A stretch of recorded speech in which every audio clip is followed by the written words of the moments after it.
I'm Myra, 30 years old, and 2 weeks ago, at my birthday, my mother gave me a birthday gift that I will remember for the rest of my life. Imagine this: 40 guests, a 5-star restaurant, candles glowing on a cake. Then your mother grabs the microphone and announces you were adopted as a tax benefit, that you were never really family, that 30 years of trying to belong meant nothing. My sister burst out laughing. My father wouldn't even look at me. But what none of them knew was that I had an envelope in my purse, an envelope from my grandmother, and what was inside would make my mother run from her own party before the night was over.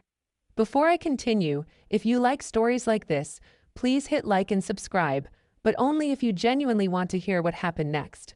Where are you watching from? Drop your city and local time in the comments. Now let me take you back 1 month earlier, to the day I got a phone call that changed everything. It was almost 8 o'clock on a Thursday night. I was still at my desk at Harrison & Cole Architecture, reviewing blueprints for a renovation project that wouldn't matter in 48 hours. My phone buzzed. Unknown number, Boston area code. I almost ignored it. These days, unknown numbers usually meant spam. But something made me answer. Miss Anderson? A man's voice, measured, professional. My name is Theodore Whitman. I was your grandmother's attorney. I straightened in my chair. Grandma Grace had passed 6 months ago. We'd had the funeral, read the will, said our goodbyes. Why was her lawyer calling now? There's a matter I need to discuss with you, he continued. In person. It concerns documents your grandmother left specifically for you. I don't understand. The estate was already settled. This is separate. He paused. Your grandmother left explicit instructions that no one else in your family should know about this conversation. She was very particular about that. My heart began to pound. Grandma Grace was the only person in my family who'd ever made me feel like I wasn't an outsider. She'd held my hand at family dinners when Patricia made her little digs. She'd whispered to me once when I was crying in her garden, "You belong here more than you know, sweetheart. One day you'll understand." I'd never understood what she meant. When can we meet? I asked. Tomorrow morning, 9 o'clock. I'll text you the address. After I hung up, I sat in my dark office for a long time. Grandma Grace had kept secrets. Secrets meant only for me. Part of me was afraid of what I'd find. A bigger part needed to know. That night, I came home to my apartment. The cramped 1-bedroom I rented alone because living with family had never been an option. My phone buzzed again. The family group chat. Patricia Anderson, my mother, or rather, the woman who raised me, had sent a message. Big news. We're throwing Myra a 30th birthday dinner at the Sterling. Saturday the 15th, 7 p.m. Everyone's invited. I read it 3 times. The Sterling was one of Boston's most exclusive restaurants. My parents had never, not once in 30 years, thrown me a party like that. For my 18th birthday, I got a quiet family dinner. Grocery store cake? A card with nothing written inside except happy birthday. That same year, Jenna turned 15 and got a pool party with 30 friends, a DJ, and a professional photographer. I remembered sitting at my own birthday dinner, watching Patricia introduce guests.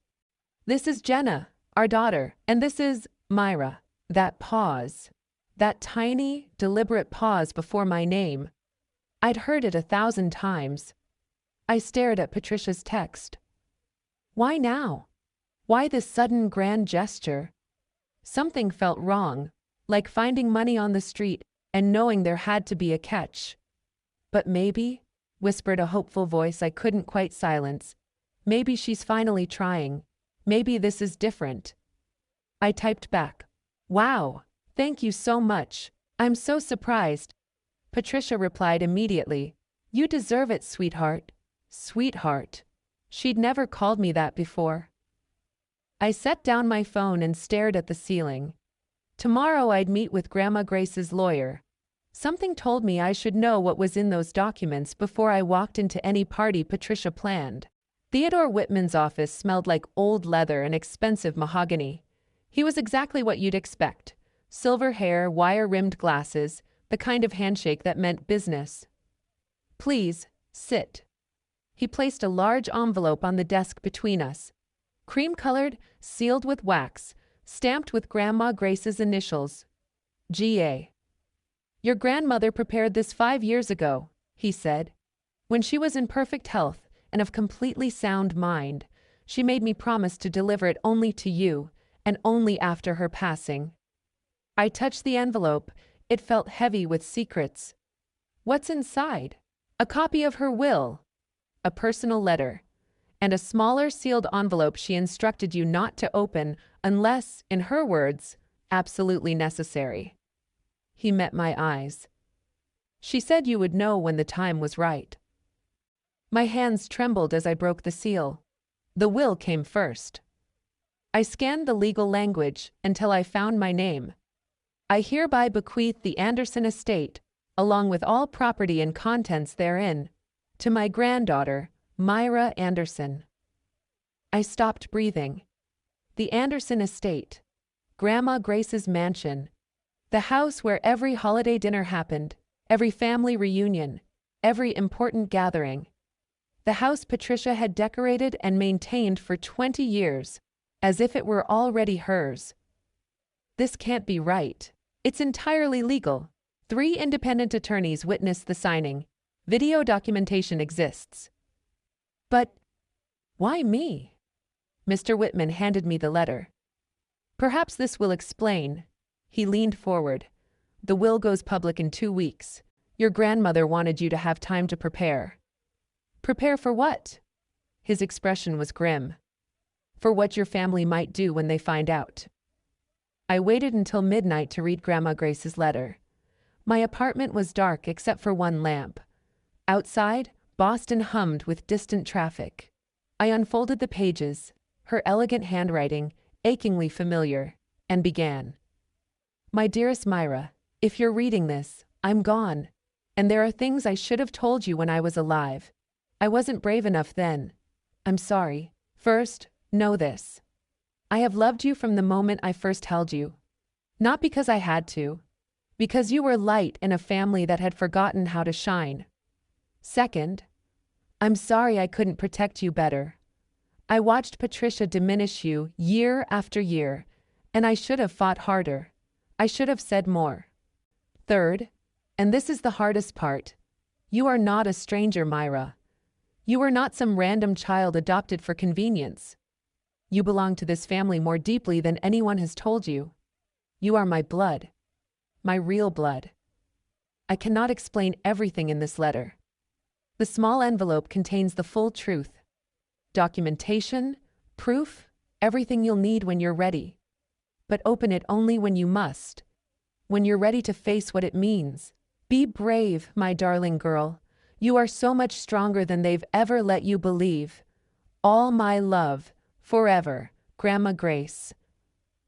I read it again, and again. You are my blood. What did that mean? I was adopted. Patricia had made sure I never forgot it. But Grandma Grace said I belonged, said there was proof. I looked at the smaller envelope, still sealed. Only open when absolutely necessary. I locked it in my safe that night. Something in my bones told me I'd need it soon. What I didn't know then, what I wouldn't learn until much later, was that across town, Patricia was making plans of her own. I pieced the story together afterward, from what Aunt Helen told me, and what I could infer from the wreckage. Patricia was pacing her living room. Jenna sat on the couch scrolling through her phone. I found out today, Patricia said, her voice tight. About the will. Jenna looked up. What will? Your grandmother's. That woman left the estate to Myra. Patricia's hands were shaking. The entire thing, the house, the land, everything. What? Jenna dropped her phone. How is that even possible? It's legal. She did it years ago, behind everyone's back. And the will goes public in 2 weeks. But that house, Mom, you've been decorating it for years. You've been planning to... I know. Patricia's jaw tightened. Which is why we need to act now. What do you mean? Patricia stopped pacing. Her eyes went cold. The birthday party. 40 guests. Everyone who matters. Jenna frowned. I don't understand. Myra has spent 30 years trying to earn her place in this family. She's desperate to belong. Patricia smiled, but there was nothing warm in it. If we humiliate her publicly, really humiliate her, she'll be too ashamed to show her face again. And once she's gone, contesting that will become much easier. Jenna hesitated. Mom, that's kind of harsh. That house was supposed to be yours, Jenna. Are you going to let some adopted charity case take it? The hesitation faded from Jenna's face. What do you need me to do? They had no idea what Grandma Grace had left me, and they had no idea I was ready to use it. 1 week before the party, I was at Nordstrom, doing something I rarely did, spending money on myself. A dress. Something beautiful. If my family was actually throwing me a real birthday party, I wanted to feel like I deserved to be there. The emerald one, said a voice behind me. It'll bring out your eyes. I turned. Lucas Smith, my closest friend at the firm, was grinning. Are you stalking me now? Saw you through the window. You looked like you were overthinking. He tilted his head. Talk to me. So I did. I told him about the lawyer, the will, the letter. Not everything, not the part about being blood, but enough. Lucas listened without interrupting. Then he said something I'd never forget. Myra, you've walked into that family's traps your whole life. If there's even a chance this party is another one? He looked at me seriously. Don't go in empty-handed. What do you mean? Bring everything your grandmother left you, just in case. Lucas, I don't want to turn my birthday into a war. You might not have a choice. He squeezed my shoulder. Just be prepared. That's all I'm saying. That night, I laid everything out on my bed. The will, the letter, the sealed envelope I still hadn't opened. The clutch I'd bought was small, barely room for a phone and lipstick, but just big enough for the truth. I tucked the envelope inside. Just in case, I told myself. I didn't know then how right Lucas would be. I didn't know that in 7 days, I'd stand in front of 40 people, and those documents would be the only thing standing between me and complete destruction. The sterling took my breath away. Crystal chandeliers cast dancing light across white tablecloths. Floor-to-ceiling windows framed the glittering Boston skyline. A U-shaped banquet table dominated the room, and at its center sat a chair wrapped in ribbon. My chair. 40 guests had already arrived, relatives I saw once a year, friends of my parents, a few colleagues Patricia had insisted I invite, to make it look real, I'd later realize. Myra, birthday girl. Patricia swept toward me in a navy dress, arms open wide. Her hug was stiff, her smile not quite reaching her eyes. Thank you for all this, I said. It's a lot. You deserve it, sweetheart. That word again, sweetheart. My father, Richard, appeared next. Brief handshake, eyes that wouldn't meet mine. Happy birthday, he murmured, already retreating. Jenna didn't bother with hello. She stood in the corner, phone raised, recording, like she was documenting a zoo exhibit. Then I saw her, Aunt Helen. She'd flown in from California, which she almost never did, my father's sister. The only one who'd ever defended me when I was young. She crossed the room and wrapped me in a real embrace, warm, protective, and she whispered something that made my blood go cold. Whatever happens tonight, remember, your grandmother would be proud of you.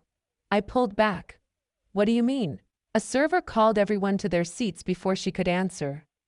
I sat in my ribbon-wrapped chair, clutch in my lap, scanning the faces around me. 40 witnesses. Whatever Patricia had planned, she wanted an audience. Fine. If she wanted an audience, she'd get one. The envelope pressed against my thigh like a heartbeat. Dinner was fine. Salmon, asparagus, polite conversation. I almost relaxed. Then Patricia stood. She smoothed her dress, walked to the small podium, and tapped the microphone. Conversation died instantly. Thank you all for being here tonight. Her voice was honey. We're celebrating someone very special. Our Myra is turning 30. Applause. Smiles. I gripped my napkin beneath the table.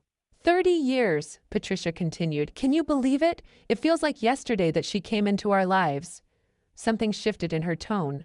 A slight edge, barely perceptible. I've been thinking a lot lately about Myra's journey, about where she came from, about everything this family has done for her. The air in the room changed. I felt it before I understood it. We've supported her through school, through her career, through everything. Patricia's smile widened. We've loved her like she was one of us. Like. My stomach dropped. But I think. Patricia paused dramatically, scanning the room. It's time we were honest. Don't you? Murmurs rippled through the guests. Confused glances exchanged. I looked at my father. He was staring at his plate, shoulders hunched, refusing to look up. I looked at Jenna. Phone raised, recording, smiling. For 30 years, Patricia announced, we've kept a secret. But secrets have a way of coming out, don't they? And I think tonight, on Myra's special day, she deserves to finally know the truth. My heart pounded so hard I could hear it. Across the table, Aunt Helen half rose, face pale. Patricia! Her voice was sharp. Don't do this. Patricia ignored her completely. Myra, sweetheart. She turned to face me directly, eyes glittering. Are you ready to hear the truth? Myra isn't our biological daughter. The words hit the room like a bomb. Gasps, whispers, 40 pairs of eyes swiveled toward me. She's adopted. Patricia's voice rang with something almost like triumph. We took her in when she was 2, and do you know why? I sat frozen, couldn't move, couldn't breathe. Tax benefits. Patricia actually laughed. The government had this wonderful program back then. Adopt a child, get a nice deduction. Richard and I thought, well, why not? We could use the write-off. My ears were ringing. The room blurred at the edges. Somewhere to my left, Jenna's laughter pierced the silence, sharp, cruel, echoing off the chandeliers. So there it is, Patricia continued, spreading her hands wide like a performer taking a bow. The truth. Myra was never really part of this family. She was a financial decision. She turned to me with exaggerated sympathy. I hope this doesn't upset you, sweetheart. But after 30 years of pretending, I thought you deserved honesty. I couldn't feel my hands, couldn't feel anything. 40 people stared at me, some horrified, some pitying. One woman was already whispering to her husband. My father still hadn't moved, hadn't looked up, hadn't said a single word in my defense. Jenna lowered her phone just long enough to call out, "Happy birthday, sis." More laughter from somewhere. The silence stretched. Patricia waited. She was waiting for me to crumble, to cry, to flee in humiliation. That's what she expected. That's what she'd planned for. But then I felt it, the weight of the envelope in my clutch. Grandma Grace's words echoing in my mind. Be brave, my darling. I took a breath, and I stood up. I stood. I didn't speak immediately. I stood there, letting the silence stretch. Letting 40 pairs of eyes register that I wasn't crying, wasn't running, wasn't doing any of the things Patricia had scripted in her head. My hands were trembling, but my voice was steady. Thank you, Patricia, for that illuminating speech. Her smile faltered. This wasn't how it was supposed to go. I looked around the room, at relatives who'd treated me like furniture for decades, at family friends who'd watched Patricia belittle me and never intervened, at my father, still refusing to raise his head, at Jenna, phone still recording. Good. Let her record everything. You're right about one thing, I said. It is time for truth. I reached into my clutch. Patricia's expression flickered. Uncertainty crept into her eyes. Myra, this really isn't the... Oh, but it is. I pulled out the envelope. Cream-colored. Grandma Grace's initials stamped in wax. You wanted to do this publicly, Patricia, before 40 witnesses, so let's do it properly. The room went absolutely still. I caught Aunt Helen's gaze. She gave me a small, almost imperceptible nod. Your grandmother would be proud. I looked down at what I held. Everything Grandma Grace had saved for me. Everything she'd wanted me to know. For one moment, I considered putting it away. Walking out. Taking the high road. Then I remembered every Christmas dinner where I sat in the corner. Every birthday forgotten. Every time Patricia introduced Jenna first and treated me as an afterthought.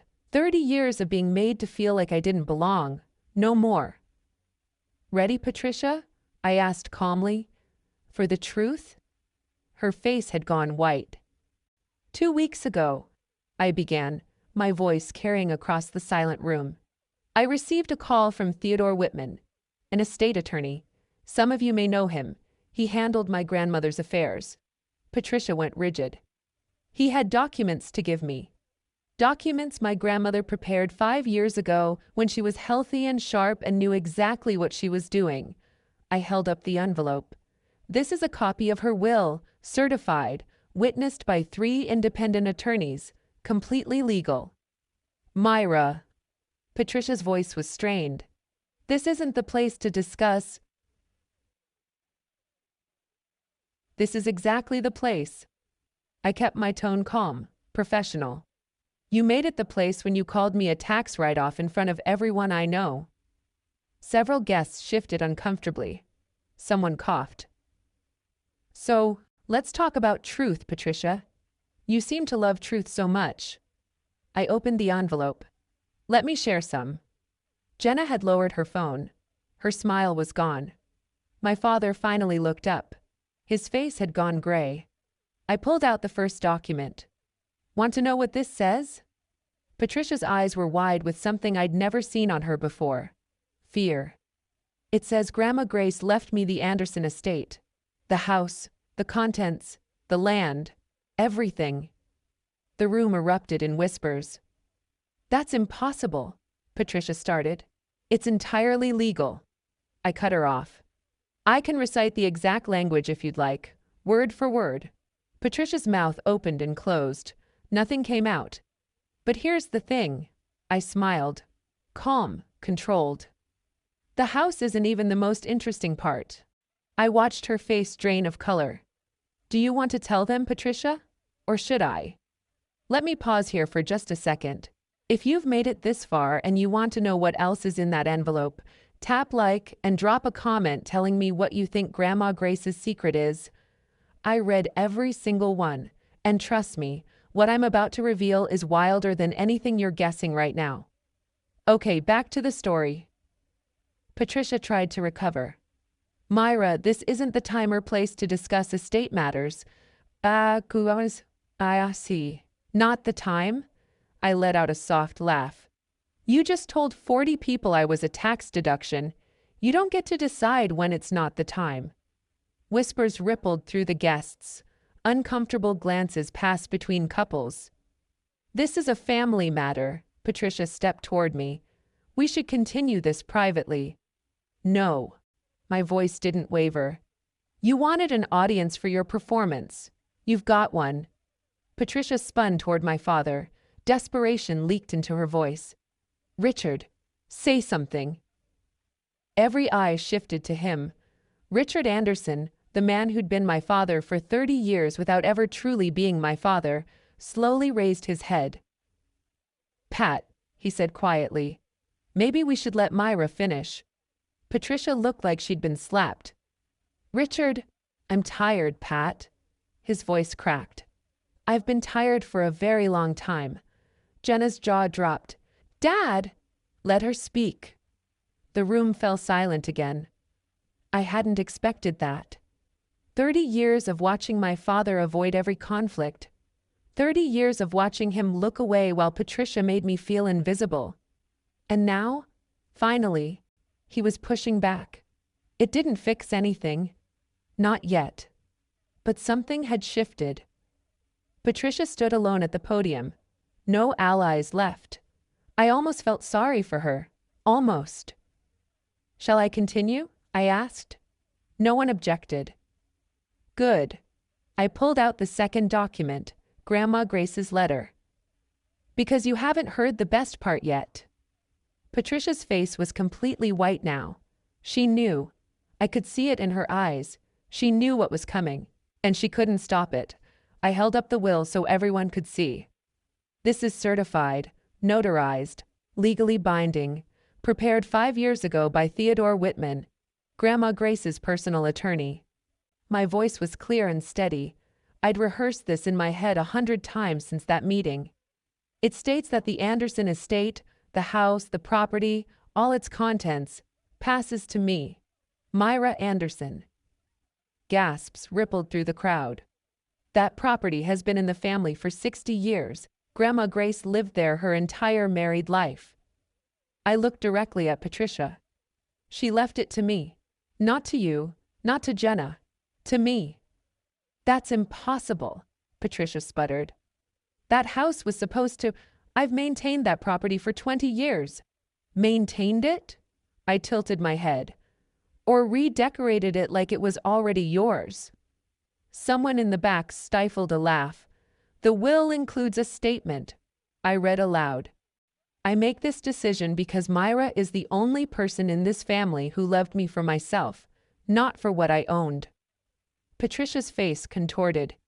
That senile old woman had no right to— Careful, my voice dropped. That's my grandmother you're talking about. Aunt Helen stood. The will is valid, Patricia. I witnessed it myself. More gasps, more whispers. Patricia whirled on her. You knew about this? Mother was lucid, sharper than any of us. Aunt Helen's voice was ice. She knew exactly what she was doing. I let the moment settle. Let Patricia feel the walls closing in. But here's the thing, I said slowly. The house isn't even the most interesting part. Patricia's eyes went wide. There's more? Someone whispered. Much more. I unfolded Grandma Grace's letter. My grandmother wrote this by hand, and it explains something that changes everything. The room was so quiet, I could hear the chandelier crystals tinkling. I read aloud. My dearest Myra, you are not a stranger who was adopted by chance. You are not some charitable act or tax benefit. You are my blood, my real blood. You are my granddaughter, the daughter of Marcus, my firstborn son. Chaos erupted, guests turning to each other, voices overlapping. Marcus? Who's Marcus? Patricia gripped the podium like she might collapse. That's a lie, she managed. Marcus was Richard's older brother. Aunt Helen's voice cut through the noise. He passed away when Myra was 2. Every head swiveled toward her. He struggled with addiction. Our parents disowned him, pretended he'd never existed. Aunt Helen's voice was steady but heavy with old grief. When Marcus died, Mother was devastated. He had a daughter, a 2-year-old who needed a home. She looked at me, eyes glistening. Mother begged Richard to take her in, to keep Marcus's child in the family. I could barely breathe. Richard had tears running down his face. You're my niece, Myra, Aunt Helen said softly. You always have been. I turned to Patricia. You knew. It wasn't a question. You've known the whole time. She said nothing. Her silence was admission enough. 30 years. My voice shook slightly. You made me feel like an outsider for 30 years, when I had more right to be here than you ever did. Patricia opened her mouth. But I wasn't finished. And that's still not everything. I reached into the envelope and pulled out the smaller sealed packet, the one I hadn't opened until tonight. Grandma Grace had written on it. Only open when necessary. If this wasn't necessary, nothing would ever be. My grandmother left me one more thing, I said. She told me to open it when I truly needed it. I looked at Patricia, at her white face, her shaking hands. I think now qualifies. Patricia lunged forward. Myra, wait. Whatever's in there. We can discuss this privately. Privately? I held the packet out of her reach. Like you privately planned to humiliate me tonight? Like you privately recorded it so you could share my shame with everyone? She froze. Yes, I figured it out. I glanced at Jenna, who was frantically trying to stop her phone. The public shaming. The recording. You thought if you embarrassed me enough I'd disappear. Then you could contest the will without a fight. Patricia's mouth worked soundlessly. How did you? It doesn't matter how. I carefully broke the seal. What matters is what's inside. I pulled out 2 items. First, a DNA test result dated 28 years ago. Second, an old photograph, faded at the edges. I studied them for a long moment. My hands trembled, not with fear, but with the weight of understanding finally clicking into place. Grandma Grace kept thorough records, I said quietly. Very thorough. I looked up at Patricia. Would you like to explain these, or should I? Her face had gone from white to green. 40 people held their breath. I finally understood why Grandma Grace had chosen me, and why Patricia had spent 30 years trying to make me feel like I didn't belong. I held up the DNA test. This was taken when I was 2 years old, when Marcus, my father, was still alive. My voice was steady now, grounded in truth. It confirms I'm his biological daughter. I studied the results again, at the detail that had made my breath catch when I first read it. But there's something else, something about Marcus himself. Patricia made a strangled sound. Marcus Anderson, I read clearly, was not biologically related to Harold Anderson, the man listed as his father. The room erupted. What does that mean? Someone called out. It means, Aunt Helen said quietly, that our mother had Marcus before she married our father. He was from a previous relationship. Harold adopted him when they wed, but Marcus was never a biological Anderson. I let that sink in. So Marcus wasn't Harold's biological son. I'm Marcus's biological daughter, which means, I paused, the Anderson family has no blood claim to my grandmother's estate. Her property came from her family, not Harold's. I held up the photograph, a faded image of a young woman holding a baby. Same eyes, same smile. You married into a family, I told Patricia, that has no connection to this inheritance. The estate belongs to Grandma Grace's bloodline. I lifted the photo higher. And that bloodline is me. Patricia swayed. You spent 30 years making me feel like I didn't belong, I said, but I'm the only one here who actually does. Someone started clapping, then another, then half the room. I didn't smile. I wasn't doing this for applause. I was doing it for truth. And the truth was finally free. Patricia attempted one final counterattack. This is ridiculous. That will can be contested. These documents could be forged. They're not forged, Aunt Helen stepped forward. I have video of Mother signing the will. I have the original DNA results in a safety deposit box. And I have 20 years of documentation of exactly how you treated Myra. Patricia whirled on Richard. Richard, are you just going to sit there? Are you going to let them attack your own wife? Every eye turned to him. Richard stood slowly. For the first time all evening, he looked his wife directly in the eye. Myra is my niece, he said quietly. My brother's daughter. She's always been family. His voice cracked. And I've spent 30 years watching you tear her down. Watching you make her feel worthless. And I never stopped you. I never protected her. He turned to me. I'm sorry, Myra. I'm so deeply sorry. I nodded. I couldn't speak yet. Patricia looked around the room desperately, at guests who wouldn't meet her gaze, at Jenna crying silently in the corner, at the complete collapse of the perfect image she'd constructed over decades. This isn't over, she hissed. I'll fight this. You'll lose. My voice was calm. The will is airtight. The evidence is documented. And everyone here just heard you call your adopted niece a tax benefit. I stepped closer. You wanted to humiliate me, Patricia. You wanted to make me disappear. But all you did was show everyone exactly who you are. Patricia's face crumpled. For the first time in 30 years, she had nothing to say. I let myself breathe. The anger was still there, coiled in my chest. But I refused to become what Patricia was. I didn't want revenge. I wanted something better. "I didn't come here to destroy anyone," I said. "I came because I thought, maybe foolishly, that this was actually a birthday celebration." A few guests shifted uncomfortably. "You tried to take something from me tonight, Patricia, my dignity, my sense of belonging, but here's what you never understood." I looked at her steadily.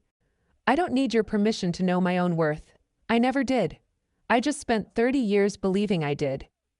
I gathered the documents and returned them to my clutch. "The estate is legally mine. But I'm not throwing anyone onto the street. That house meant something to Grandma Grace. She loved the people in it, even you, though I can't imagine why." Patricia blinked. She hadn't expected mercy. "But everything changes now." My voice hardened. "I will not tolerate being treated like I don't matter. Not anymore. From this moment forward, I set the boundaries. Not you." I turned to Aunt Helen.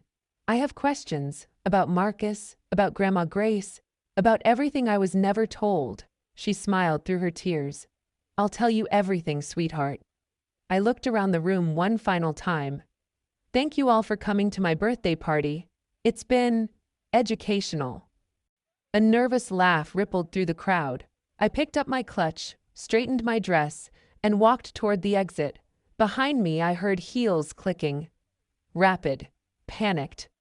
Patricia was leaving, running from her own party, exactly like I'd said she would. I didn't watch her go. I heard it, though. The sharp click, click, click of Patricia's heels on marble, the rustle of her coat, the heavy thud of the restaurant door. She was gone. Jenna stood paralyzed for a moment, mascara streaking her cheeks. Then she grabbed her bag and ran after her mother without looking at anyone. My father approached slowly. "Myra." His voice was raw. "I don't know what to say." "You don't have to say anything right now." "No." He shook his head.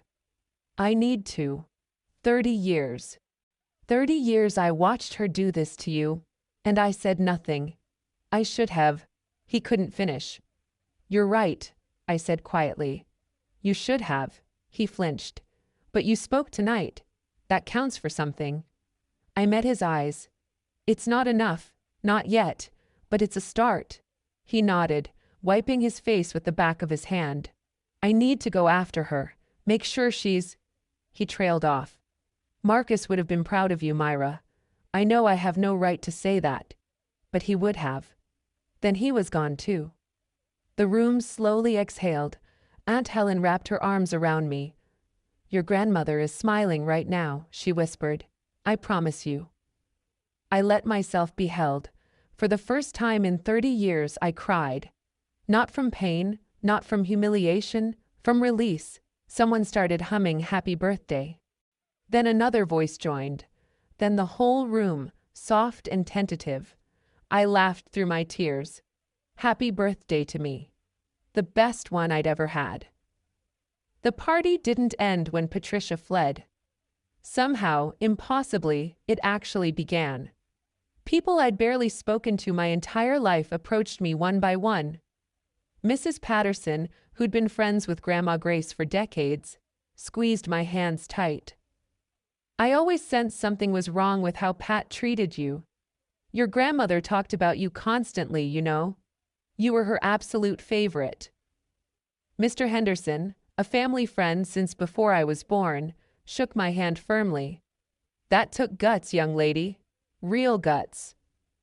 Lucas appeared at my elbow with 2 glasses of champagne. "Doing okay? Honestly? I have no idea." I accepted the glass. "I think I'm still processing." "You were phenomenal." He clinked his glass against mine. "Absolutely phenomenal." Aunt Helen pulled up a chair and began talking. About Marcus, about the brother she'd lost and the addiction that had stolen him, about his talent and his kindness and the way his face lit up whenever he held baby Myra.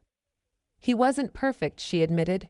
"He made mistakes, but he loved you more than anything in this world. His last months, all he talked about was making sure you'd have a good life." I learned things I'd never known. That Marcus had painted. That there was a portrait of me as an infant that Grandma Grace had kept in her bedroom closet. That his addiction began after a car accident left him in constant pain. He wasn't a villain, Aunt Helen said softly. He was hurting. There's a difference. By midnight, the guests who remained were there because they wanted to be. For me. Happy birthday, Myra, someone called out.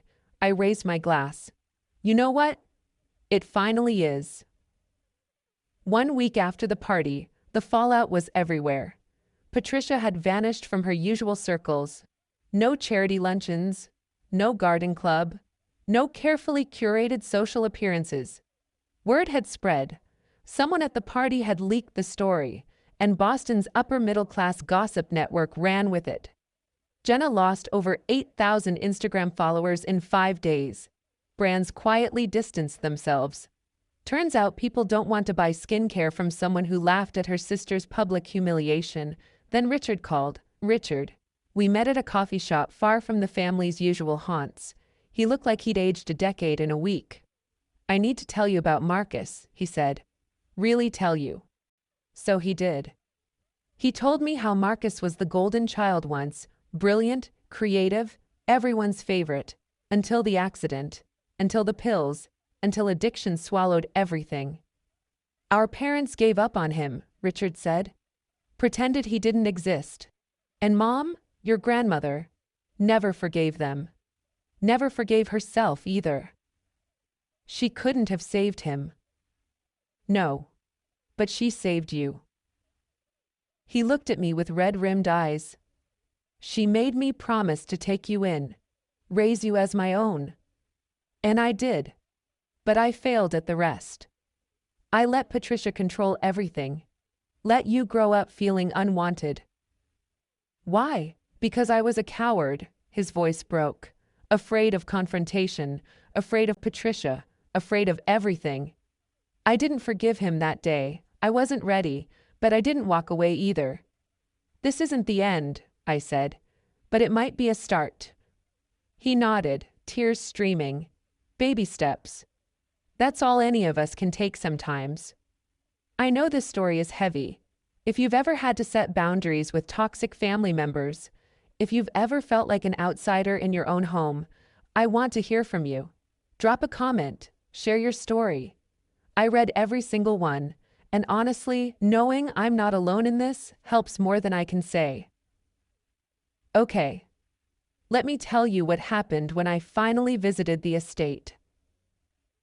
2 weeks after the party, I drove to the Anderson estate. I'd been avoiding it. Part of me wasn't ready to face the place where I'd spent so many holidays feeling invisible, the house Patricia had treated like her personal kingdom. But it was mine now. I needed to see it. Patricia and Jenna had moved out the week before, a temporary rental while they figured things out, according to Aunt Helen. They'd taken their personal belongings, but left the bones of the house intact. I walked through the quiet rooms slowly. The parlor where Patricia had hosted her parties, always positioning me in the back. The dining room where I'd sat through countless awkward holiday meals. The garden where Grandma Grace and I used to talk, while Patricia watched disapprovingly from the window. I climbed the stairs to Grandma Grace's bedroom. It still smelled like her. Lavender and old books. I sat on her bed and let the tears come. In her closet, behind winter coats and hat boxes, I found something I'd never seen. A cardboard box worn at the corners. Inside were photographs, dozens of them. Marcus as a child. Marcus as a teenager with paint-stained hands. Marcus holding a newborn baby. Me. Grinning at the camera like he'd won the lottery. On the back of that last photo, in Grandma Grace's handwriting, Marcus and Myra, my two greatest loves. 1994. I pressed the photo to my chest and sobbed. I'd never seen his face until now. But looking at him, I saw myself. The same eyes, the same crooked smile. I wish I'd known you, I whispered to the empty room. The house was silent, but for the first time, It felt like home. 3 weeks after the party, my phone rang. Jenna. Every instinct screamed to let it go to voicemail, but curiosity won. "Please don't hang up," she said immediately. "Please." I sat down. "I'm listening." "Can we meet? Somewhere neutral. I need to. I don't know. I need to talk." We met at a coffee shop on the other side of the city. Jenna looked different. Smaller somehow. No perfect makeup. No Instagram-ready outfit. Just a tired young woman in jeans and a wrinkled sweater. "I'm not here to apologize," she said immediately. "I mean, I know I should, but I'm not there yet." "Then why are you here?" She stared at her untouched latte. "I need to understand why Grandma loved you more." I blinked. "What?" "She always looked at you differently, like you were special." Jenna's voice cracked. "She never looked at me that way. Not once. Mom always said it was because you were the poor orphan and Grandma felt guilty. But that wasn't it, was it?" "No, it wasn't. You were actually her granddaughter, by blood." Jenna laughed bitterly. "And I was just the consolation prize. Jenna, Mom told me my whole life that I was the real daughter, that you were the interloper." Her eyes welled up. "But maybe I was the one who never really knew where I stood." I didn't know what to say. "I'm not asking for forgiveness," she continued. "I don't deserve it. But is there any chance, ever, that we could start over?" I considered the question. "The door isn't closed," I finally said, "but you're going to have to earn your way through it." She nodded. It was the beginning of something. I just didn't know what yet. 1 month after the party, I made a list. Not a revenge list, a boundary list. Patricia. No contact. Not welcome at the estate. If she wanted to communicate, it would go through attorneys. Richard. Limited contact. Open to rebuilding, but slowly. Trust would be earned, not assumed. Jenna. Wait and see. She'd shown a crack in her armor, but cracks can seal over. I'd believe real change when I saw sustained evidence. Aunt Helen. Family. Real family. The kind I'd always wanted. I began making small changes to the estate. Nothing dramatic. I wasn't trying to erase memories, but I converted Grandma Grace's bedroom into a memorial space. Her photographs, Marcus's artwork, the portrait of infant me that he'd painted before he died. A tribute to the people who'd loved me before I could remember. Then I did something bigger. I created the Marcus Anderson Memorial Scholarship Fund for kids aging out of foster care who wanted to study art or architecture. "Because your father never got a second chance," Aunt Helen said when I told her. "But maybe someone else can." Exactly. The first recipient was a 17-year-old girl named Maya. She'd been in the system since she was 9. No stable home, no family who chose her. But she could draw like nothing I'd ever seen. At the scholarship ceremony, she tugged on my sleeve. "Did you ever feel like you didn't belong anywhere?" "Every single day," I told her honestly, until I stopped waiting for permission. Permission? To belong, to matter, to take up space. I smiled at her. "You don't need anyone's permission, Maya.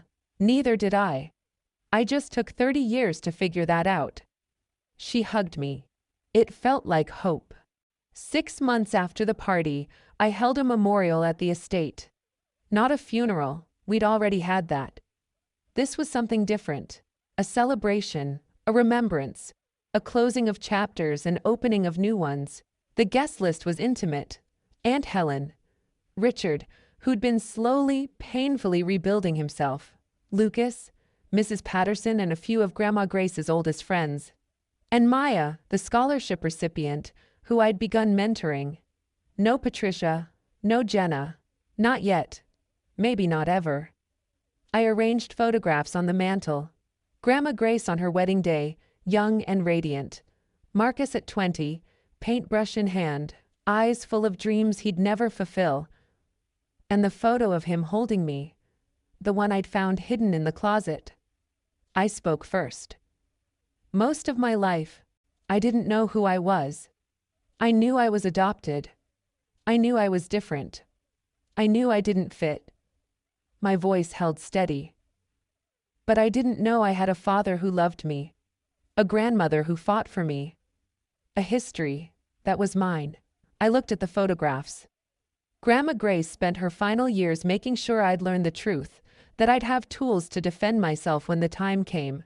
She couldn't protect me while she lived, not completely. But she found a way after. I lit 2 candles.